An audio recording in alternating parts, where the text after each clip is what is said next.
Simenon's Maigret, a series of plays based on the novels of Georges Simenon.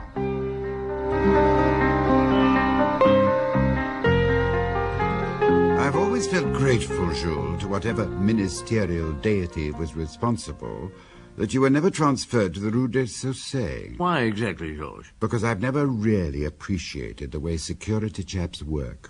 Oh, that's an understatement if ever there was one. You know, I once said that security's methods reminded me of a lot of crabs crawling and scratching about in the basket. I hope you didn't say it to one of them. Yes, but he'd left the Rue des Saussets by then.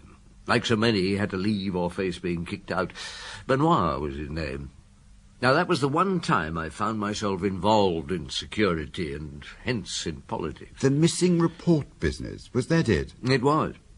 I arrived home one evening after dinner with my chief and Lucan Janvier, one of our informal get-togethers, and I was feeling nice and mellow. I asked Louise about phone calls, more or less as a formality.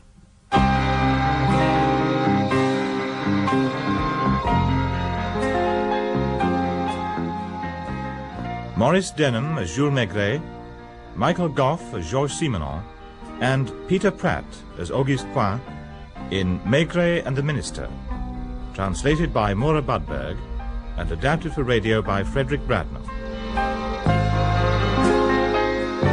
And no phone calls, I hope, darling? Yes, I'm afraid there was one. Oh, you sound serious. You've time for a cup of coffee. Take your coat off for a minute. It's only 10:30, and I said I didn't expect you back until 11. Well, I'm still waiting to hear who it was ringing. A minister. A priest? No, of course not. Point, I think he said. The Minister of Public Works. That's right. Auguste Poin. He phoned here himself. He wanted to speak to you personally. He asked if I was alone or not, and he said his call was to be kept secret. Was it indeed? Did he say where he was phoning from? Yes, a public call box. Honestly, Jules, I could hardly believe my ears. A Minister of the Republic creeping out and making a phone call from some scruffy box on the corner of a street. Oh, it can happen. Where does he want to see me? Well, not at the Ministry, but at his private apartment at 27 Boulevard Pasteur. Do you think it's a hoax? Oh, it's a bit out of the ordinary, but it's no hoax. You'll have some coffee No, before... I'll have a glass of sloe gin and then I'll be on my way. The sooner this is over, the better. Can I offer you a cigar, Maigret? Well, I'd prefer my pipe, Your Excellency, if I may. Try some of this tobacco. Oh, thank you. Look, Maigret, between men like us, there's no point in the usual formalities. I'm in terrible trouble. Nobody knows it yet, neither the President nor my wife come to that. I've come to you first. I know what I'm doing is irregular, and you're under no obligation to help me. Will you have a drink? Oh, well, thank you, Your Excellency. Good.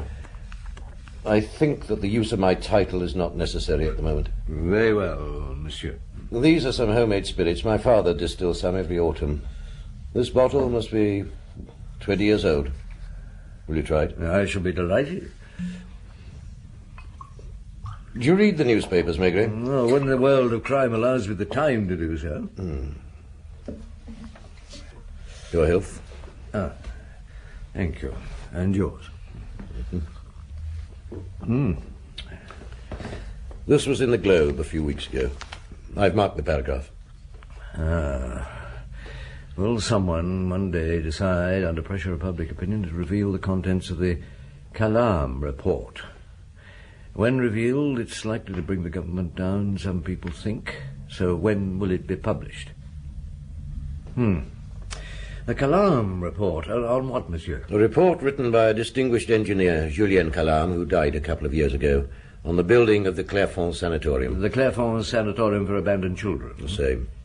The place that last winter saw one of our most terrible disasters. A whole wing of the place came down. Do you remember? Yes, 100 or more children died in there. 128. Correct me if I'm wrong. It was built high up in the Haute Savoie, and there was some disagreement as to whether it was in the right place. Correct. And how it should be built, the design and materials. Calam was asked to consider the whole question, study the project and the site as an impartial expert, which he did. The report was the result and it was never published. Now, what happened at Clairefonds? The snow melted early, very early. A subterranean river, it wasn't marked on the maps, but people knew of it, swelled and undermined the foundations of that wing of the building. They built over an underground stream. Well, who was the builder, monsieur? Nicot and Sauvegrin. Arthur Nicot, in fact. Ah, yes, I have heard of him. It's a very large firm, I believe. Oh, very. And Monsieur Arthur Nicot is a very powerful man. Now, I assume that the report made by Julien Calame was against building the sanatorium where it was built. Most emphatically. And against many of the constructional ideas being mooted at the time, but the report was ignored. I was not in office then, so I have no knowledge of the whys and wherefores of this, and Arthur Nicot put his building up. The report is therefore, Your Excellency, like a stick of dynamite with a slow fuse. The report is... I'll come to that shortly. Soon after that short but portentous piece appeared in the Globe, I was asked by the President to mount a search for the Calame report within my ministry. Briefly, it wasn't where it should be, in the archives of the Chamber of Deputies, nor was it within the civil engineering branch, and although my ministry was turned inside out, it wasn't there either. Another glass. Oh, well, thank you. The taste is very delicate. Yesterday morning, a man called Piquemal turned up. He looked like an anarchist with a brown paper parcel under his arm containing a bomb. Actually, he was a supervisor at the School of Civil Engineering, and the parcel contained a carbon copy of the Calame report. Where did this happen? Where? At the ministry, in my room. And were you alone, monsieur? My secretary, Mademoiselle Blanche, showed him in and then left the room. My parliamentary private secretary was in an outer room where there were various people waiting to see me. Piquemal asked me to open the parcel, or almost ordered me to. I did, and saw what it was. He said he wanted a receipt, so I wrote one out for him. Where did he say he'd found the report? In the attics of the School of Engineering. But hadn't they been searched previously when you were looking? Yes, of course they had. Perhaps he'd had it under his bed for years. Is it authentic, would you say? It was an unsigned carbon with Calame's name and qualifications on the last page with a date. Later that day I read it through. I'm sure it's a copy of the original report, and it would have caused an explosion if it had been published after the disaster. Julien Calame prophesied the disaster. Almost to the fine print. You kept the report with you? I brought it back here to this apartment that night. I placed it in the desk over there and locked it. I had to speak to the President, and I couldn't do so last night. He was away, and quite frankly, I don't trust telephone calls, as no doubt your wife has surmised. So I waited until this afternoon when I could speak to him in private. I told him of the carbon copy, and he asked me to bring it personally to his study. I came back here to collect it. And it was no longer in your desk? It was no longer in my desk. And the lock? Had it been tampered with? I don't think so. See for yourself. I'm very bad at this sort of thing, but I'd say that this lock could be opened with a decent hairpin. Now, beside the President and what's his name? Piquemal? They alone knew I had the report. Do you understand, Maigret? I find myself quite alone. I dare not open my mouth. Who would believe my story? Who would believe that I held the report in my hands, had it with me for some 24 hours, and then had it stolen from my apartment? And there's this. At least 3 times in the last few years I've been invited by Arthur Nicot, the builder, to his house in Samois. Last Christmas, my wife received a solid gold pen from Nicot with her initials on it. I was furious, wanted her to send it back, but I was told that Nicot sent dozens of such gifts to the wives of his acquaintances each Christmas, and my wife liked the pen, so like a fool I relented. It would look nice in the press, wouldn't it? Minister's wife received gold pen gift from Nicot. Your Excellency, about Piquemal. Isn't it strange that he brought the report to you and didn't hand it over to his school director? It's as if he knew how important it was, isn't it? I think so, yes. Unless somebody told him to take it to you. Yes. I think I see the point you're getting at. I don't like it. No, nor do I, Your Excellency, but I'm trying to look at the situation from different angles. Now, who besides yourself has the key to this apartment? My wife, of course. She's in the country at present. My secretary, Blanche Lamotte. Has she worked for you long? Since she was 17, straight from school. She now must be 40 or 42. Tell me, after Picmal handed the report to you and left, did you have it in your hand when she came back? I think I did. I think I walked around with it in my hand for some time before I put it in my case. I trust her entirely, Maigret. Thank you. You see, all I'm doing is to try to find my way. Now, does anybody else have the keys? Yes, my parliamentary private secretary, Jacques Fleury. And have you known him long, monsieur? He's my age, and I've known him since we were at the Lycée together. What sort of person is he? Odd. Rich parents, but he never did anything with his life. He's a typical, amiable failure. But he does know the jungle of our political system as well as any man. I need that sort of knowledge. I'm a provincial lawyer become cabinet minister, Maigret. I'm not a politician in the wheeler-dealer sense. And Fleury is a man I can relax with. Do he and Blanche get on well? On the surface, it's cordial enough. Deep in her heart, Blanche can't stand him, I'm sure. She's a bourgeoise through and through, and Fleury is the sort of person... Yes, the bourgeoisie can be unrelenting. So, where have we got, Maigret?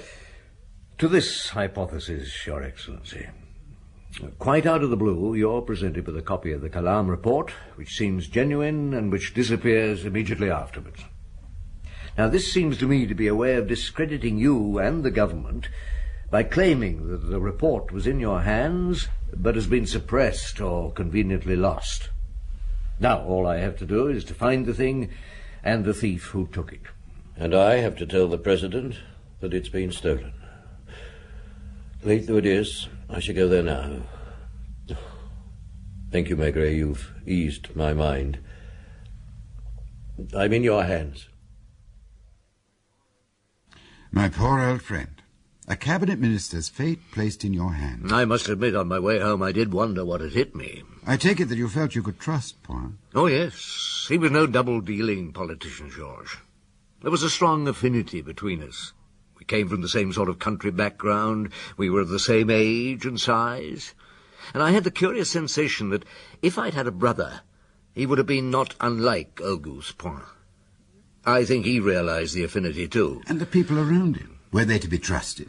Somebody, Jules, borrowed the keys to that apartment, didn't they? Knowing the report was there and knowing that the desk could be easily opened. All very true, Georges. But I also thought some of the clues lay with the man Picmal. I put old Lucas onto him. I got Janvier to look into Mademoiselle Blanche and Lapointe to dig around Jacques Fleury. And once I set them on their ways, I picked up the newspapers on my desk to see if there was anything on the disaster or the report in them. There was. Is it true that the Clairefonds Sanatorium was not born in the minds of those concerned with the plight of children, but in the mind of a builder in concrete? Tough stuff. What paper? Ah, the Globe again. Mascalin's mouthpiece. Mascalin, the deputy. I wonder. What else? Fact checks to officials. Julien Calam foresaw the disaster. Is it true that the Calam report vanished? Is it true that 30 officials live in terror of the report being found? Is it true that it has been found? They are onto something. And this.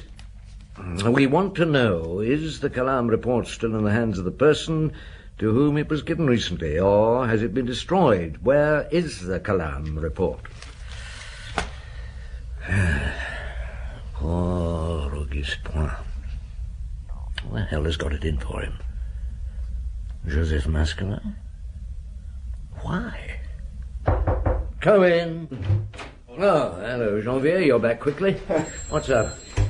I went to Mademoiselle Lamotte's apartment building, Chief. I asked the concierge if Mademoiselle Lamotte was at home. I thought she gave me an odd look, but I went on and said I was an inspector from an insurance company. And then the concierge began laughing at me. Huh? Well, I tried to ignore this. So she said, "How many different branches of the police are there in Paris? And don't you ever tell each other what you're each up to?" Security, and who else? As I left, well, there was no point in going on, was there, Chief? Oh, no point. As you left, what? There was a man coming round the corner and about to cross over the road, as if he were making for the entrance to the apartments, only he suddenly swerved away. I reckon it was when he saw me. I think I know him by sight. He was from the Rue des Saussayes, do you mean? I don't know. I seem to remember him in some security business. But if he was security, he wouldn't bother to stay out of my way, would he? No, if he knew you, he'd probably grin and go on with his job. What was he like? About 40, growing fat, round face, red neck, and he was smoking a cigar. The description would fit most of the Rue des Saussayes inspectors, wouldn't it? Except for the cigar. Yes, I wonder. Listen, go and speak nicely to old Chabot in records. Ask him to show you photos of those chaps who've left the security branch these last couple of years. See if you can trace your man. All right, Chief. And do I still try to find out anything on Blanche Lamotte? Oh, better leave it alone for the moment. I don't suppose there's any point in my asking you what it's all in aid of. None at all, Janvier, my lad. Right, Chief. Now I'm going across the road for a glass of beer and to await what you call a point find.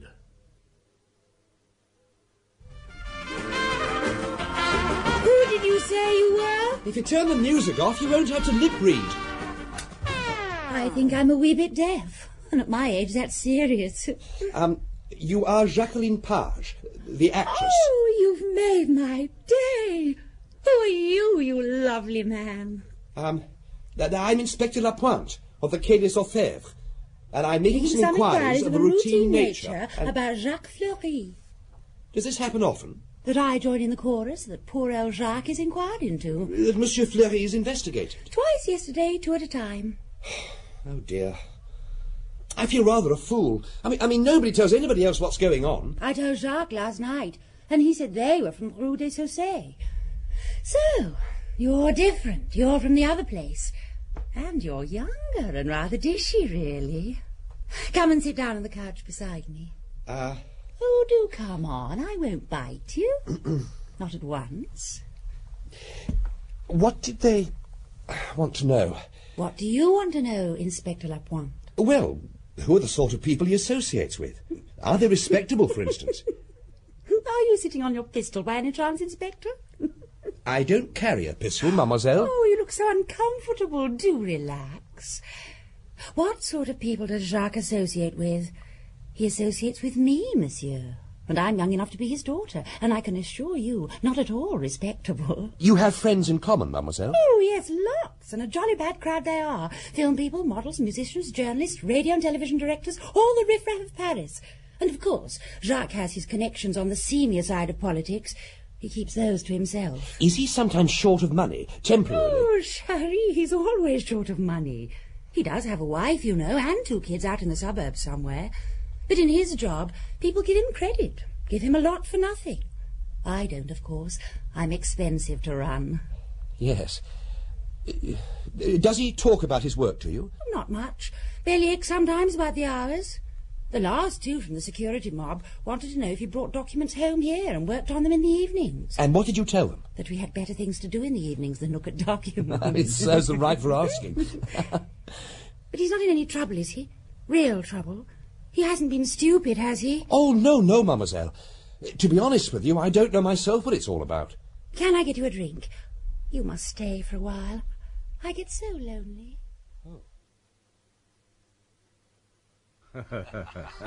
So there you have it, Chief. Well, it's all right for you to laugh, Lucas, but you really was quite a handful. Lucky devil.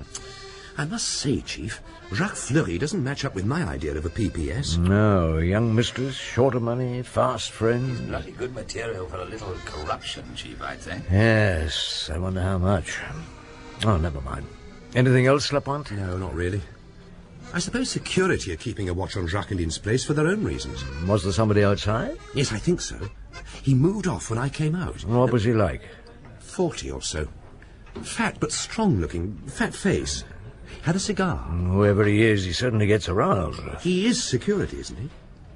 On the other hand... Why did he move off? Yeah. And he did the same thing to Janvier earlier this morning. No, I think he may once have been with the Rue des Saussets, but is now a sort of freelance. He matches up with the description given me of the chap who went off with Piquemal an hour ago. Tell me from the beginning, Luca. You got into Piquemal's room, I gather. Well, it wasn't difficult. I took a room at the hotel, and with a little manipulation, my room key opened Piquemal's room. Well, it'd probably have opened any room. Now, drink your beer and shut up, Lapointe. No. Go on, Luca. A bachelor den of a certain sort. One extra suit, one old toothbrush, a comb with half his teeth missing, a few old shirts. He doesn't bother about his appearance, for sure. A lot of books, and there was a cardboard box in one of the drawers full of membership cards. I don't think there was any party or society he hadn't belonged to at one time. Cross of Fire, Action Française, Communist Party, International Theosophy League. See what I mean? Oh, yes, and some books on yoga, one of which I picked up and shook. I don't know why. Yes, it's a sort of instinct. I've done it myself. Lapointe.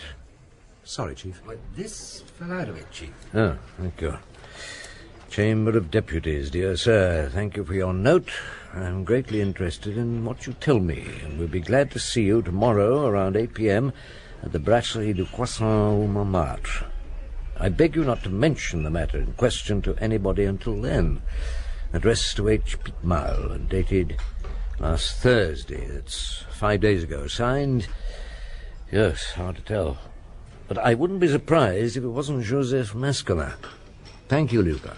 But later I rang the engineering school and asked where I could find Monsieur Piquemal at lunchtime. I said it was a friend. They told me he always went to a cafe, but they gave me lousy directions. I got there late. I couldn't see anybody who looked like your description of him, so I asked the lady at the desk, who told me he'd just left with a man.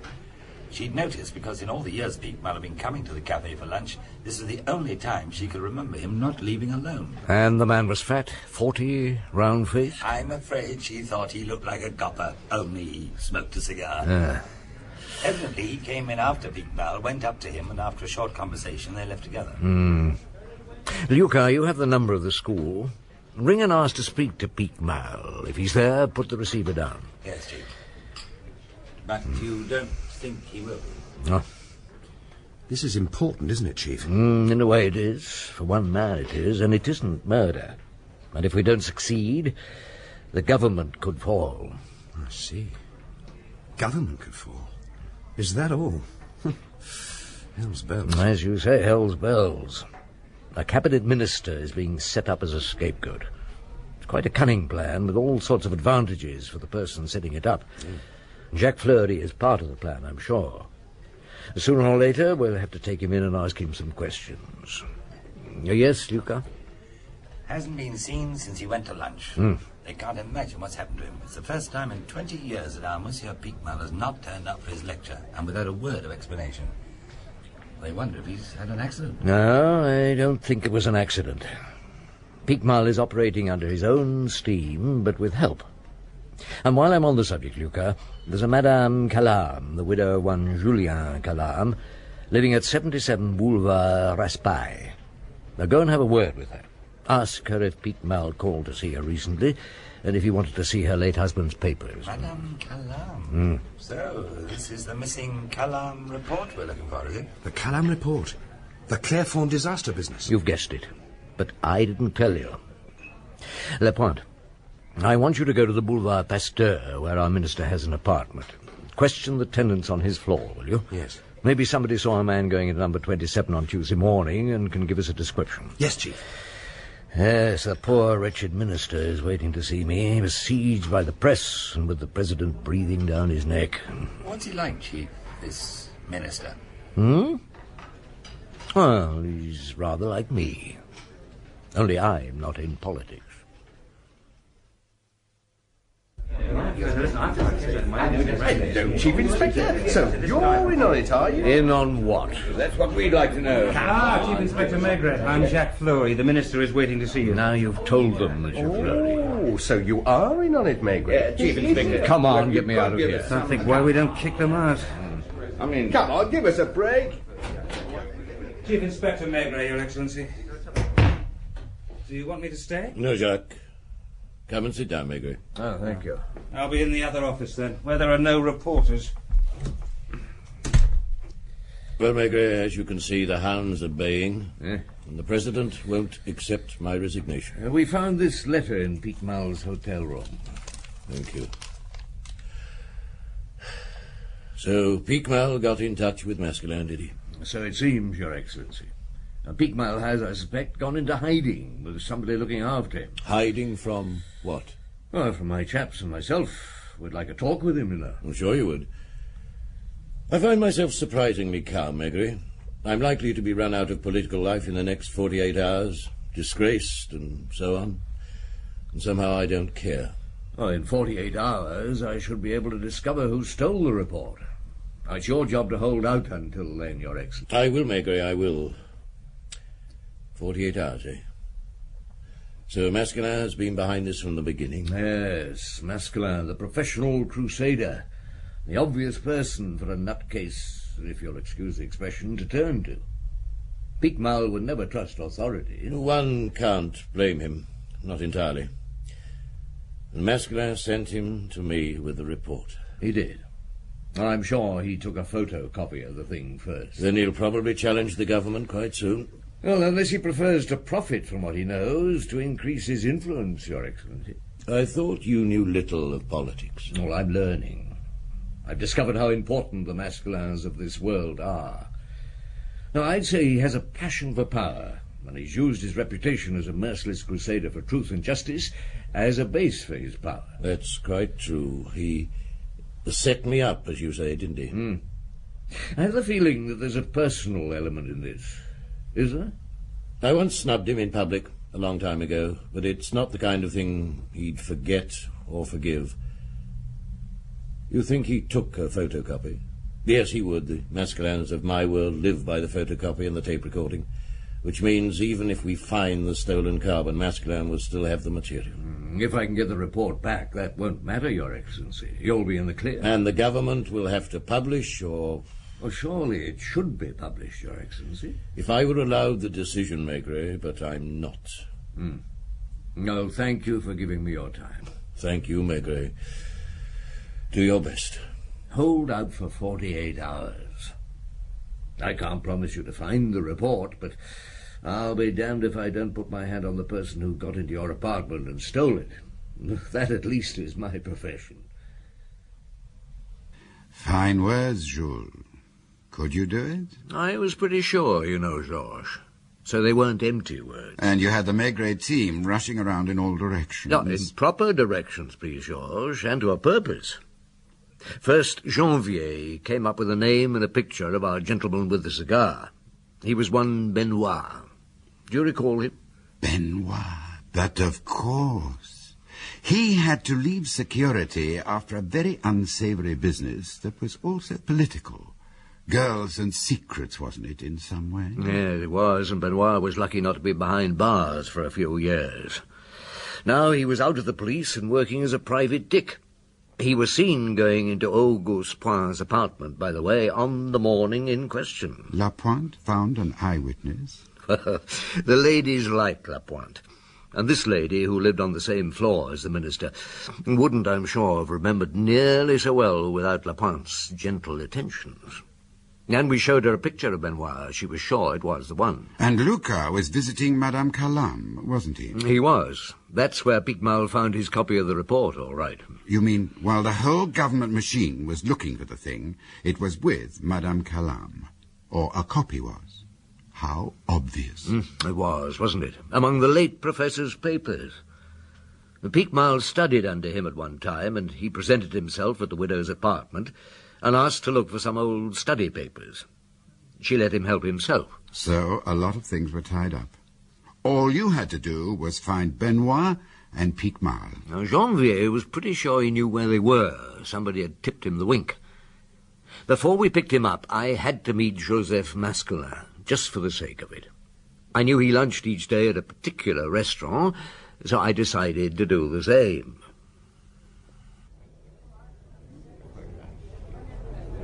May I join you, Chief Inspector? Yes, monsieur. You know who I am, I'm sure? I do, Monsieur Maskelin.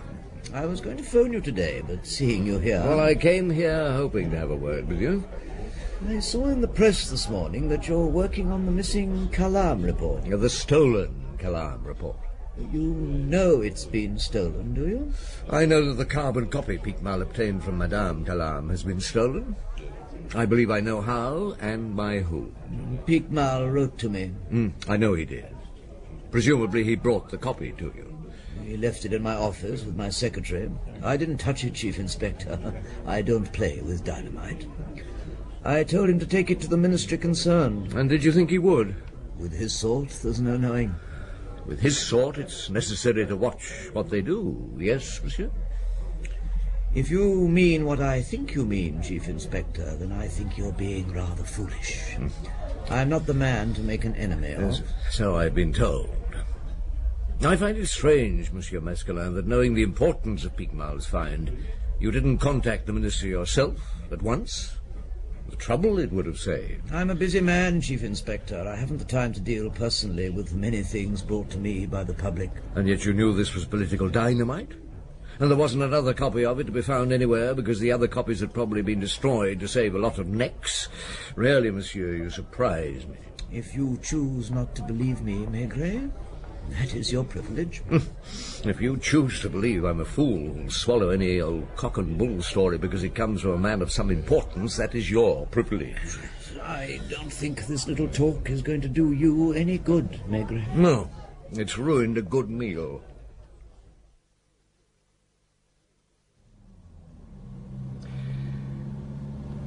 All right, Janvier, my boy, where are you taking me? Saint-Port, Chief. It's about 5 kilometers. A small village on the bank of the Seine, if my memory serves me right. Good for fishing. Rod fishing, Chief. Rod fishing, Jean-Pierre. Eugène Benoit is a great angler. He has a hut just outside the village, near the floodgate. A water bailiff's hut. He spends quite a few weekends in it. He left for it yesterday with a chap answering to Piquemal's description. Good. I should have thought the Masquelin, or whoever else it is employing Benoit, might have found a more comfortable place to hide out in. Somewhere in Paris, Chief. We'd never have found them. Oh, true. No, I don't think their employer wants to get too near the action. Probably told Benoit to arrange it himself, which he did in his own simple way. Oh, we're coming near the village, aren't we? Yeah, we are. It'll be dark by the time we make the hut, if I can find it.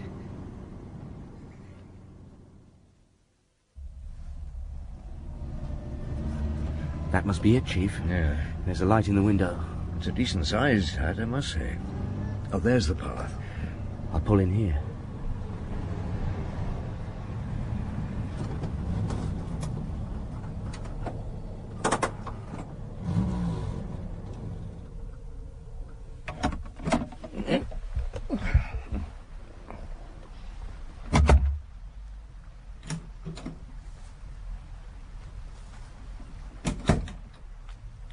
There don't seem to be curtains to that window. Come on, then. Right, Chief. Do you think he'll give trouble? Well, I hope not. He was a tough character, I seem to remember, but I'm not up to a brawl these days. Quiet now. There's a bench beneath the window. Yeah, get on it and have a look. Right. Carefully. Oh, what a godforsaken hole. Both there. Piquemal seems to be reading some thick document. Benoit's playing patience. Is there much of a fire? Fire? There's a stove. Well, keep between it and Piquemal. I'm sure it's the Calam report he's reading. Let's go. Wait for it. Who are you? I'll give you 2 guesses, Benoit. Maigret. I thought it might be. Monsieur Piquemal, may I have the report, please? It's mine. It's mine. Now, come on now, give it to me. We don't want it burnt, do we? Come on now. Give it to him, Piquemal. Stop being such a bloody fool. Here you are. And your bosses will burn it. There'll be no justice. You wait and see. It won't matter to you, Piquemal, if it's burned. Joseph Masquelin took a copy of it, and that he won't burn, I'm sure. Oh, Remember when I go out for sentence, Maigret, I helped to save the report I pinched. I suppose our engineering supervisor came of his own free will, did he? He begged to come. He was rather scared. What of, I'm not quite sure. Well, so would you be if you found yourself the instrument of a justice that hundreds are trying to avoid. He goes on like that all the time. I keep trying to get it into his head that he's only got himself mixed up in some typical political chicanery. I suppose Masquelin employs you to do his dirty work. I've never even heard of the man. One day Masquelin will get his comeuppance, but not this time. Who gave you the keys to the minister's apartment? Why ask me when you know? You had the wretched man in your pocket. Money or sex? Which? Some of both, enough to ruin him. Now he's going to be ruined anyway. Still, he was useful at the time. Did you know, Benoit, that we were on your tail? I nearly knocked into you in the street, didn't I? When I was trying to discover what Mademoiselle Lamotte knew. Knew about what? Whether or not Poin was going to acknowledge that the report had been nicked. Some politicians would have said it was mislaid, and sworn on their mother's grave that it would come to light. But not Auguste Poin. All right, dampen down the fire, Janvier. Let's get back to Paris. And give me that report. Have you arrested me, too? Well, have you? No, Monsieur Picmal. I have released you.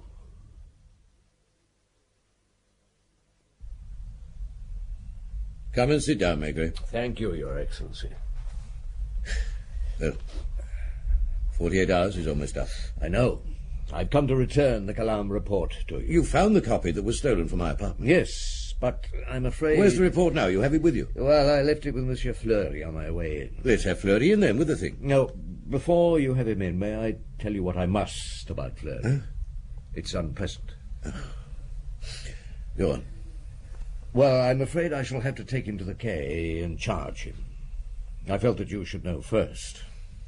I think you had some idea. I knew somebody who had access to my apartment must have been involved in the theft. Did Jacques do it? No, Your Excellency. An ex-security man called Benoit actually did the job, with Fleury's keys. Benoit is, I'm sure, employed by Masquelin to do his dirty tricks, only he won't admit it, and never will. We couldn't make it stick if he did. Maigret, you've left Fleury out there with the report. Well, not alone, monsieur. Inspector Lucas is with it. Of course. You're charging Benoit? I have already. He'll plead guilty to housebreaking. The purpose of the housebreaking will not have to be defined in court. He'll get a couple of years. No doubt he's been paid well for it. Wasn't he meant to destroy the report? Surely he was. By what he doesn't say, yes, I think he was. I think he's getting a bit of his own back on Masquelin, to put it in the simplest terms. And, of course, Picmal wanted to read it again. Picmal was with this man, Benoit. Well, Picmal had gone into hiding as an instrument of justice. He felt insecure. An instrument of justice, Picmal? And the Masquelin wanted him out of the way. He's now free, with nothing to charge him with. Thank God. He'd love to be a martyr. Let's get it over and done with. Do come in, Jacques, and bring the reports.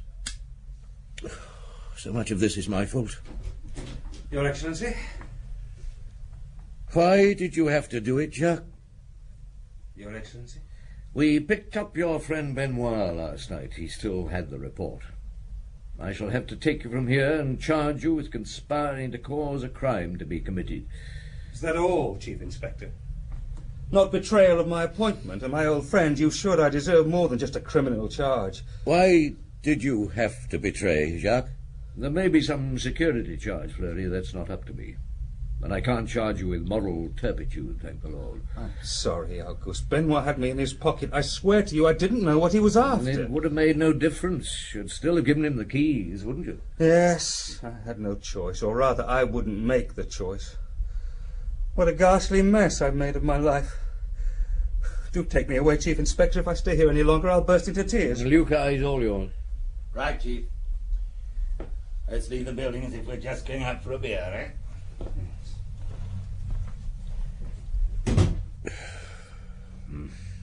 I should have dismissed him months ago. I'd been told various things. I knew he couldn't be trusted. I could have saved him. He could have saved himself, too. In a few months, when all this is forgotten, I'll hand in my resignation, Maigret. go back to my sleepy provincial town and practice law again. I think you'll be happier, monsieur. Thank you, Maigret. Thank you for everything. Well, I was only doing my job. The essential thing is, Your Excellency, the report is back with you. You cannot be made the scapegoat. No. Thank God. And Masculin? One day. One day he'll get what's coming to him, I'm sure. Yes. I'm not very good at expressing myself in some ways, Maigret. Only, do keep in touch. When I resign, come and stay with us. There aren't many people I've found to like in Paris. Nor I, Your Excellency. But now and again, luckily, one adds to the number.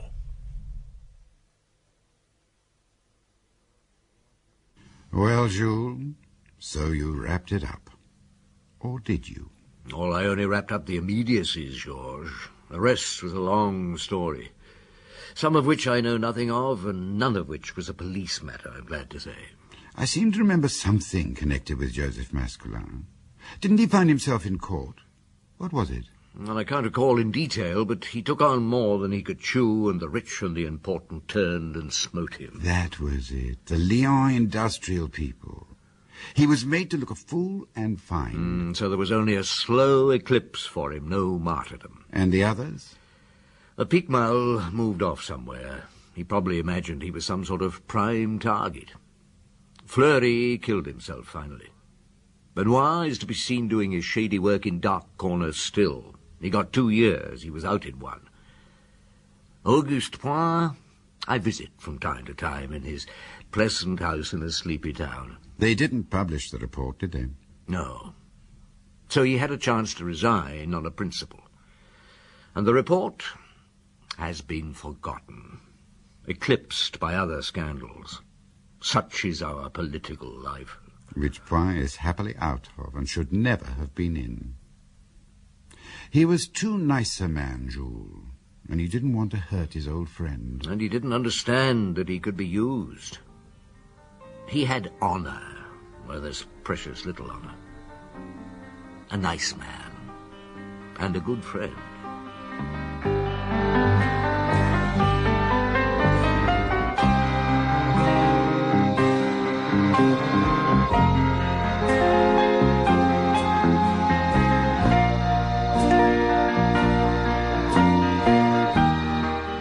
In Maigret and the Minister by Georges Simenon, translated by Moura Budberg and adapted for radio by Frederick Bradman, Maigret was played by Maurice Denham, Simenon by Michael Goff, and Auguste Point by Peter Pratt.